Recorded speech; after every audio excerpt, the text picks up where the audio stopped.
50 বছর ধরে সমাজের সেবা করে যাওয়া এই গেরুয়াধারীকে চেনেন?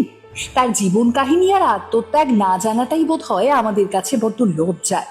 তাই আজ এমনই এক গেরুয়াধারীর গল্প বলবো, যিনি কোনোদিন সিংহাসন চাননি, কোনো পদের লোভ করেননি, বরং প্রচারের আলো থেকেও সারাটা জীবন নিজেকে দূরেই রেখেছেন। কিন্তু গত 5 দশক ধরে নিজের উদ্যোগেই উত্তর পূর্ব ভারতের দুর্গম পাহাড়ি গ্রামে গড়ে তুলেছেন 24টিরও বেশি স্কুল কলেজ, আধুনিক হসপিটাল আর বদলে দিয়েছেন হাজার হাজার প্রান্তিক মানুষের ভবিষ্যৎ। স্বামী সাধনানন্দজি মহারাজ, সকলে তাকে ভালোবেসে ডাকেন মধু মহারাজ নামে। এছাড়াও তার পরিচয়, তিনি ভারত সেবাশ্রম সংঘের প্রধান সংগঠক। সালটা 1974, 18ই নভেম্বর এক উদ্যমী তরুণ এসে দাঁড়ালেন পশ্চিমবঙ্গের নবদ্বীপ আশ্রমে। উদ্দেশ্য একটাই, নিঃস্বার্থ মানব সেবা আর দেশ গঠন। ঠিক 4 বছর পরই এলো একটা চরম পরীক্ষার মুহূর্ত। 1978 সালের সেই ভয়াবহ বন্যা। পশ্চিমবঙ্গ এবং বিহারের বিস্তীর্ণ অঞ্চল তখন একেবারে জলের তলায় ভেসে যাচ্ছে। সাধারণ মানুষ যখন দিশেহারা, তখন তরুণ সন্ন্যাসী যুব সমাজকে এক ছাতার তলায় এনে কাঁধে ত্রাণের বস্তা তুলে নিয়ে বুক সমান জলে নেমে পড়লেন। কিন্তু তিনি জানতেন, শুধু খাবার দিলেই সমাজ বদলায় না। সমাজ শক্তিশালী হতে পারে একমাত্র তখন যখন যুব সমাজ চরিত্রবান আর সুশিক্ষিত হয়ে ওঠে। তাই নবদ্বীপে তিনি গড়ে তুললেন গণগ্রন্থাগার, প্রণব পাঠাগার, যুবকদের জন্য ব্যায়ামাগার, ফুটবল দল আর শুরু করলেন ধর্মশাস্ত্রী পরীক্ষা, যার মাধ্যমে হাজার হাজার ছাত্রছাত্রী ভারতের মূল সংস্কৃতির পাঠ নিত। এরপর 1988-র 19শে মার্চ তার জীবনের অন্যতম বড় মোড় ঘুরল তখন, যখন সংঘের নির্দেশে তিনি পা রাখলেন আসামের লামডিংয়ে। পাহাড়ি প্রত্যন্ত অঞ্চল, পরিকাঠামোহীন গ্রাম আর শিক্ষার চরম অভাব। লামডিংয়ে পৌঁছেই মহারাজ দেখলেন একদল অনাথ আর অসহায় শিশুকে। এরপর বিন্দুমাত্র দেরি না করে 50 জন শিশুকে নিজের আশ্রয় নিয়ে ভর্তি করালেন স্কুলে। ব্যাস, সেই থেকেই জন্ম নিল একটা বিরাট স্বপ্ন। 1991 সালে প্রতিষ্ঠা করে ফেললেন ইংরেজি মাধ্যমের প্রণবানন্দ বিদ্যা মন্দির, যা আজ ভারতের অন্যতম শীর্ষস্থানীয় একটা শিক্ষা প্রতিষ্ঠান। মহারাজের এই শিক্ষার আলো শুধু কিন্তু আসামের সমতলেই আটকে রইল না।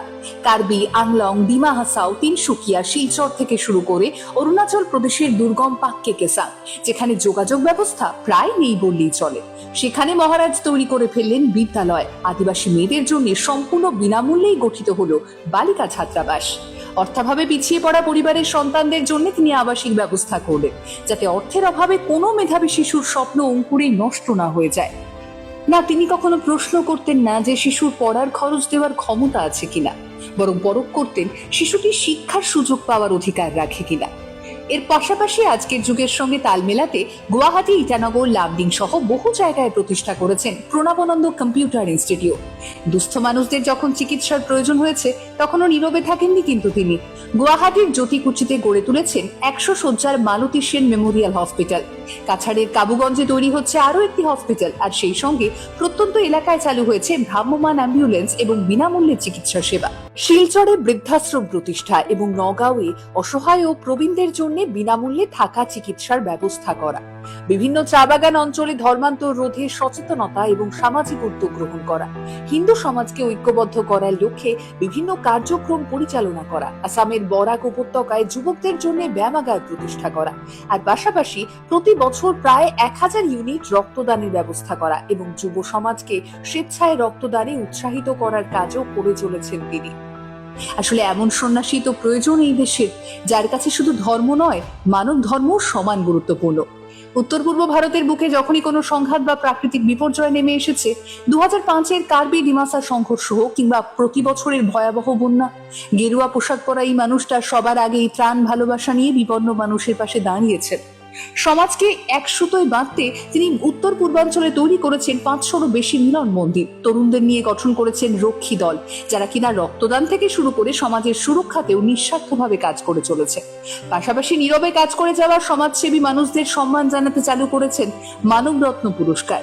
আজকের যুগে দাঁড়িয়ে যে বয়সে মানুষ আরাম কেদারায় বসে অবসর জীবন কাটান, সেই বয়সেও স্বামী সাধনানন্দজি মহারাজ ক্লান্তিহীনভাবেই এক গ্রাম থেকে অন্য গ্রামে ছুটে বেড়াচ্ছেন, কারণ তিনি বিশ্বাস করেন সেবার কোনো অবসর হয় না।